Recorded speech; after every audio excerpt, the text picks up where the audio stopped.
Land Code Amendment Bill to seek control. Half of Russia's gas buyers open RUBLE accounts. WHO confirms 80 monkeypox cases. Those are the headlines for tonight. I'm Shel Shamerto and this is TVS Nightline.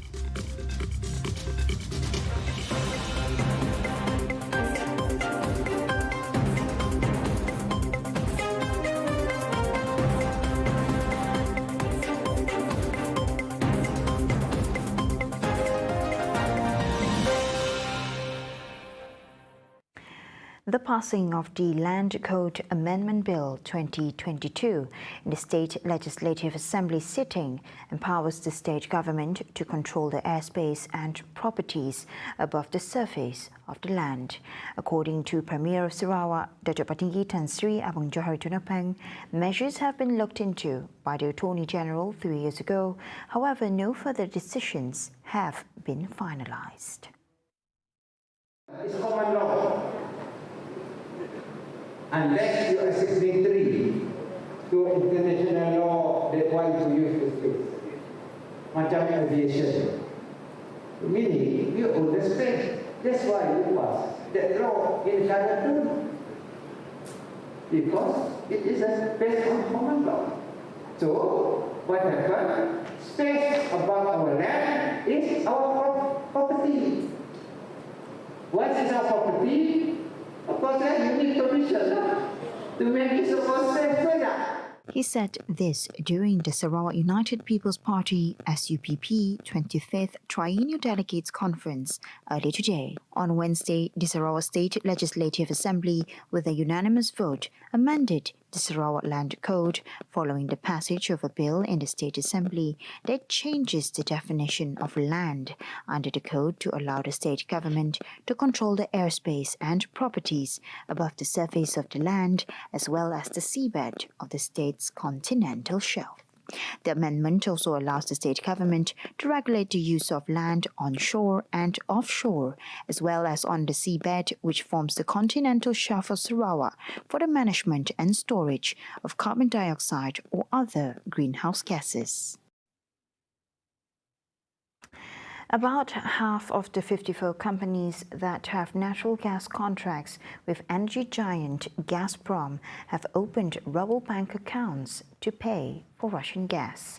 Addressing the New Horizons Educational Marathon Conference, Russian Deputy Prime Minister Alexander Novak said that once April's figures were finalized, there will be a list of those who paid in rubles and those who refused to pay.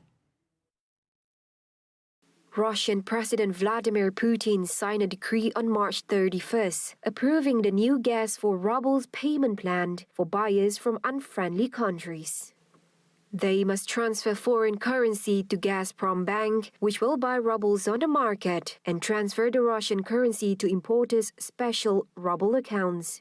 A refusal by Bulgaria and Poland to comply with the new ruble-based payment decree, so both countries cut off from Russian gas on April 27th, while deadlines for the payment for April pipeline gas supplies by Gazprom are imminent to many European companies in the next few days from May 20th.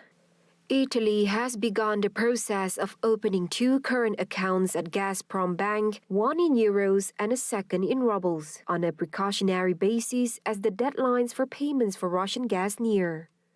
German power company Uniper, one of Germany's largest gas importers, said they will pay in euros when its next bill comes due at the end of the month, the company said on May 11th.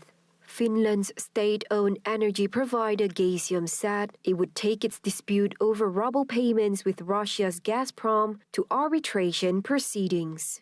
Europe imports about 40% of its gas and more than a quarter of its oil from Russia. The European Commission outlined a plan in March to cut gas imports from Russia by 2/3 before the end of the year. Around 80 confirmed monkeypox cases and 50 others pending investigations have been reported in 11 countries across the world, according to the World Health Organization, WHO.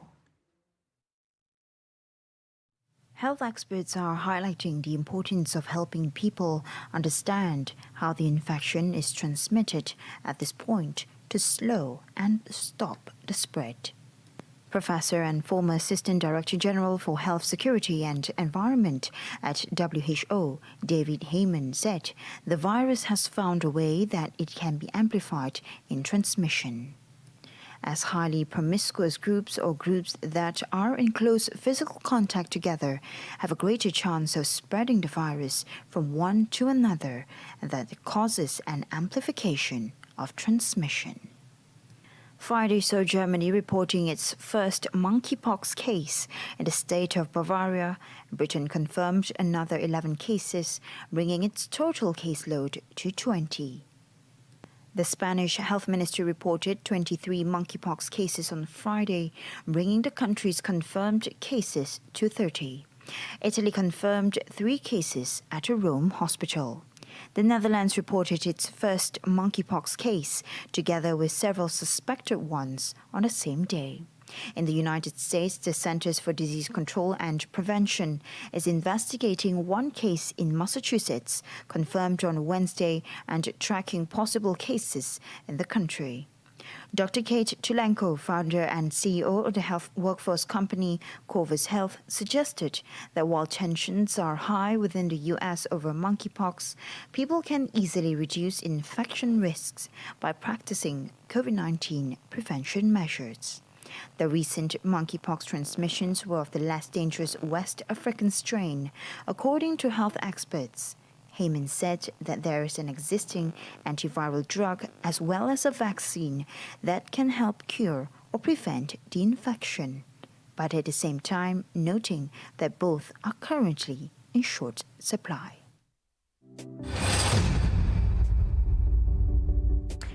The proposed establishment of the Parti Pusaka Bumiputra PBB Veterans Club will be a platform for previous branch leaders to present suggestions and views to the currently appointed leaders.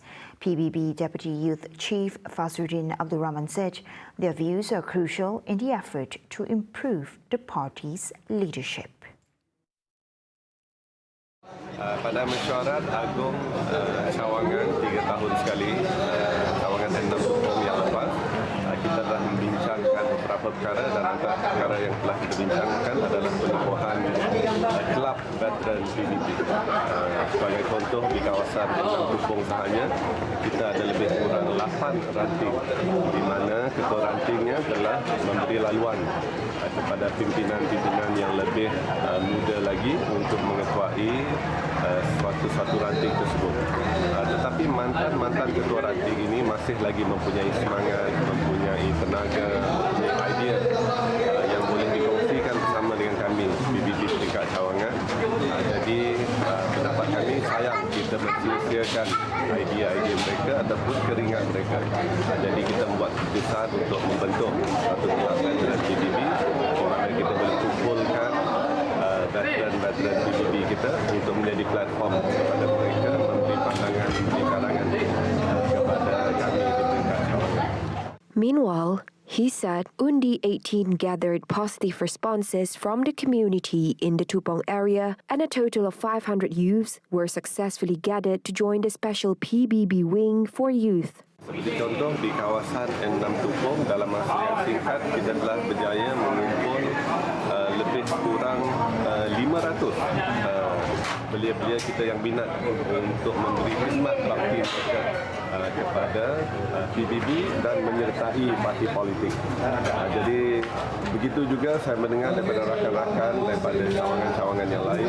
Jadi kita jangkakan dalam convention PBB yang akan datang, ianya akan diluluskan sebulan suara, akan dibentangkan pada convention kita pada bulan 6 yang akan datang untuk mendapat kelulusan mereka tentang perubahan ini.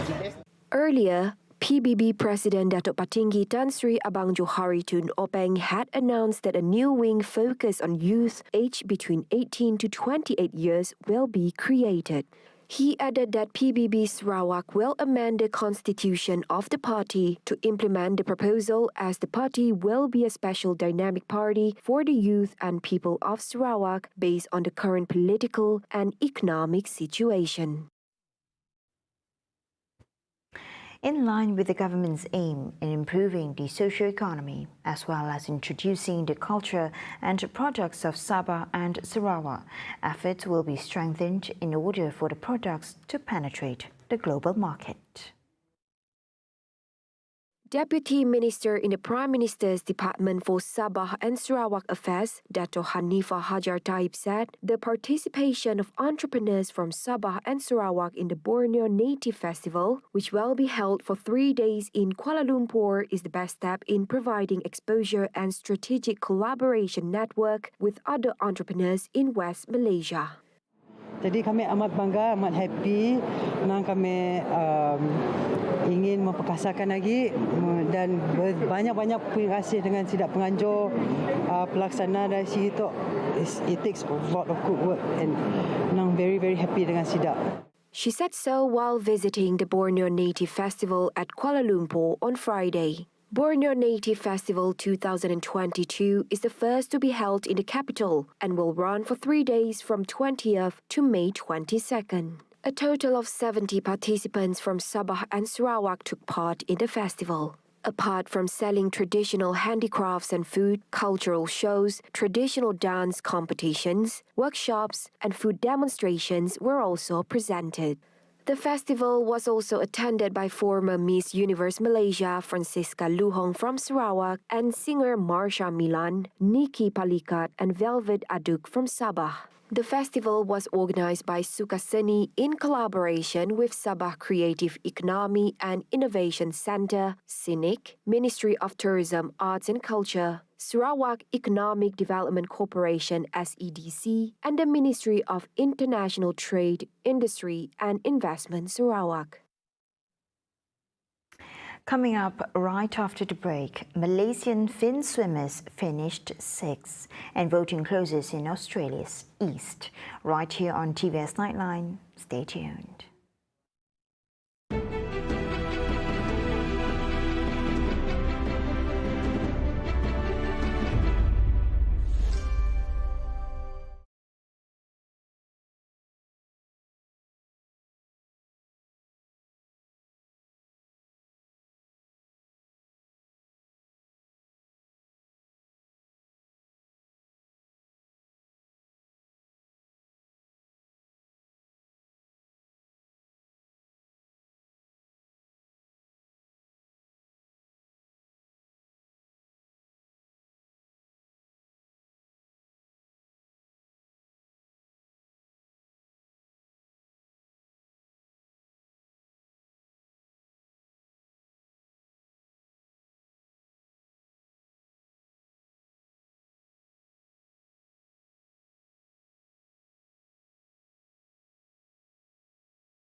Welcome back to the Nightline. All prospective young pilgrims aged 12 to under 18 are recommended to receive a booster dose of COVID-19 vaccine as a precaution before leaving for the Holy Land. Health Minister Khairi Jamaluddin said the condition set by the Ministry of Health for teenage pilgrims to take the booster dose of COVID-19 is a lapse of at least 5 months after receiving the second dose. Meanwhile, for teenagers who have completed the primary dose and are found to have COVID-19 infection, they are only eligible to receive a booster dose once they have fully recovered. As such, pilgrims could get a booster dose by going directly or walk in without an appointment at vaccination centers PPV, which are still operating, by bringing relevant supporting documents such as proof of an offer letter to perform the Hajj. According to Khairi, the MOH had previously advised all prospective pilgrims aged 60 and above, as well as pilgrims aged 18 to 59 who were at clinical risk of contracting severe illness, to get a second booster dose before leaving for the Holy Land. The move was to reduce the risk of COVID-19 infection among pilgrims in the Holy Land, taking into account the large gathering of travelers from all over the world. As a preventive measure, the Saudi Arabian government had stipulated that all pilgrims should get a complete vaccination before departure and also recommended booster doses to reduce the risk of COVID-19 infection in congested places and on public transport in the country. On another COVID-19 development, the Ministry of Health MOH will not extend the National COVID-19 Immunization Program for children, which is scheduled to end on May 31. Deputy Health Minister Dato Dr. Noor Azmi Ghazali said the MOH had given enough time to parents to bring their children to be vaccinated for free, and after this, the vaccination would be available for a fee at private facilities. Meanwhile, the daily number of children receiving the vaccine showed an increase after Ideal Fitri from May 17, namely 1,981 people on May 16, May 17, 2,798, May 18, 2,806 people, May 19, 3,747, and yesterday, 7,137.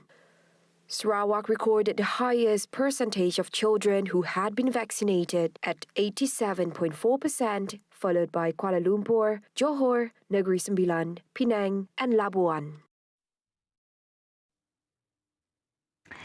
Malaysian FINSWIMMERS were no challenge to the regional powerhouses for the podium in the SEA Games debut at the National Aquatic Sports Palace, but they managed to improve their individual timings, making new personal bests. In the men's 100-meter by fins finals, Q Ziyan ended up in the 6th place, clocking 45.760 seconds, battering his personal best of 45.80 seconds.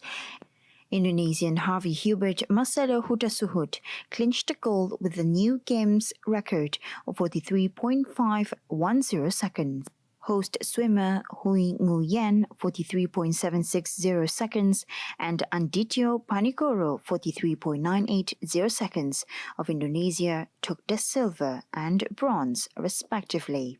Meanwhile, in the women's 100-meter by fins, Leong Wan Mei also finished 6th with a new personal best of 52.21 seconds compared to the previous best of 52.90 seconds. The hosts conquered the race as Kao Thi Duyen and Nguyen Thi Tao took the gold and silver, while Nusani Chandeng of Thailand bagged the bronze medal. In the final day of the competitions tomorrow, Liu Yichun and So Jin-er will participate in the men's 50-meter surface monofin, while Ziyan, Jin-er, Man Wei, and Chen Ka-man are in the 4x100-meter by-fin mixed relay.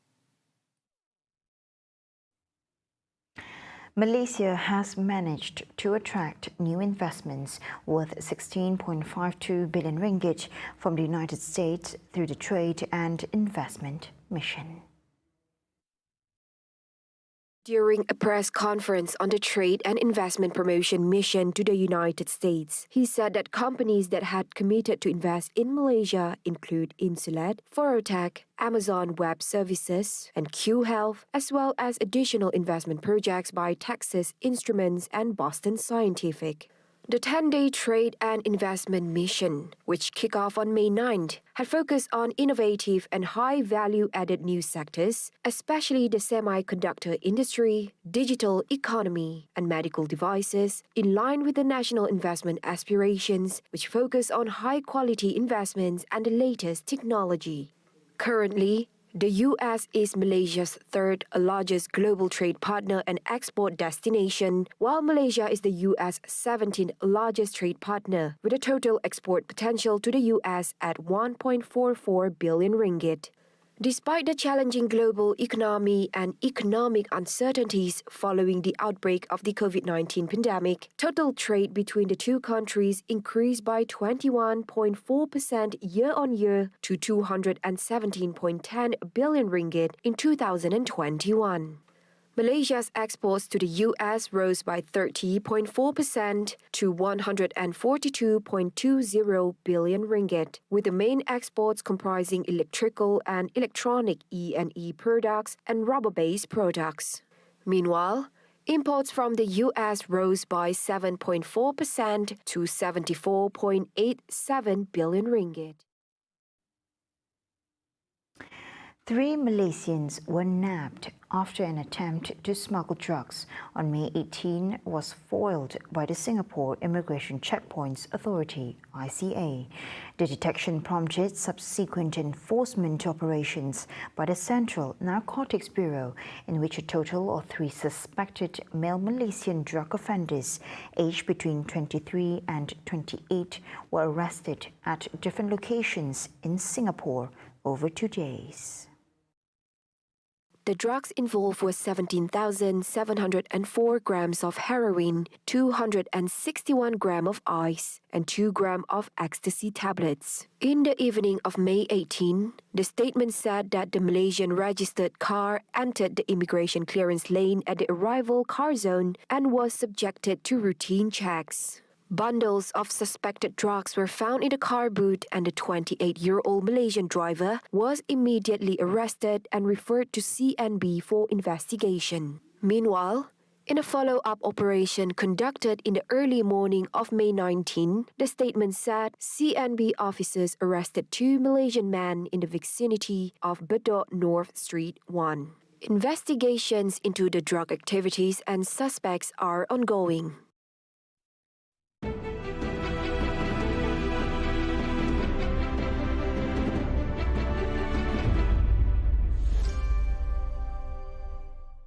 Jadi di situ saya bermula fikirlah. Jadi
Thank you for staying with me. Voting in Australia's eastern states closed on Saturday, May 21, with opinion polls showing the opposition Labour Party narrowly ahead of Prime Minister Scott Morrison's Conservative coalition, which has ruled for almost a decade. Voters in Sydney's east backed the coalition government, while also showing support for climate-focused independence. Most of Australia's people live on its east coast, where polling booths at suburban churches, beachside pavilions and outback halls closed at 6 p.m. The states of New South Wales, Victoria, Queensland and Tasmania and the Australian Capital Territory account for 124 of the 151 lower house parliamentary seats up for grabs. Voting was ongoing in South Australia State and the Northern Territory until 10 GMT, which by time details of some early vote counts on the eastern states are expected to be known.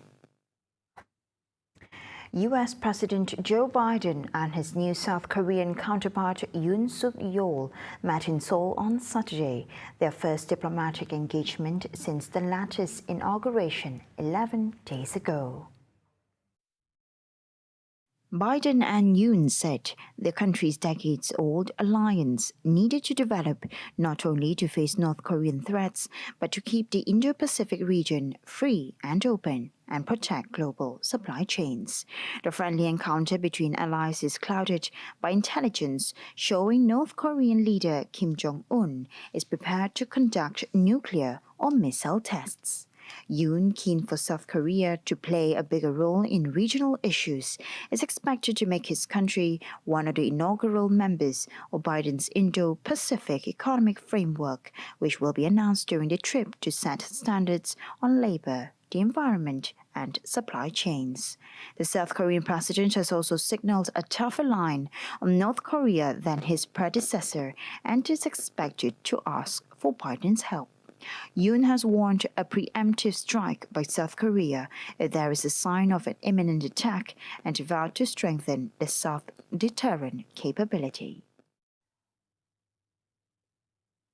Join guest Izon Hadi Ali as he shares his career as a remotely operated vehicle ROV driver and yoga as an emotional support with Sissy Zuraiza, a yoga ceremony instructor.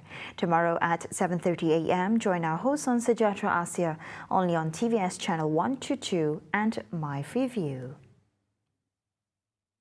See the world closer with TVS as we bring you the latest news updates both locally and internationally. Just a click away by heading on to our website at www.tvstv.my or follow us on our social media platforms.